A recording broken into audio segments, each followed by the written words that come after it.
अस्सलाम वालेकुम। आप देख रहे हैं टीवी 49 न्यूज यूके और मैं हूं मुनीर पीरजादा।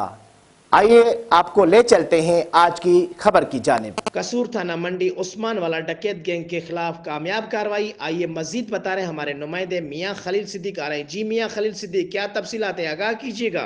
जी बिल्कुल। थाना मंडी उस्मान वाला ने बढ़ती हुई वारदातों की रोकथाम के लिए बदनाम ज़माना रियाफत उर्फ रियाफती डकैत गैंग के सरगना को 2 साथियों समेत गिरफ्तार कर लिया। मुलजमान ने दौरान तफ्तीश रोड रॉबरी की मुतअद्दिद वारदातों के इंकशाफ किए हैं। मुलजमान के कब्जे से वारदातों में लूटी गई रकम तकरीबन 1 लाख रुपए, 4 मोबाइल फ़ोन्स, मोटरसाइकिलें, 3 अदद पिस्तौल और गोलियां बरामद हुई। मुलजमान से मजीद तफ्तीश जारी।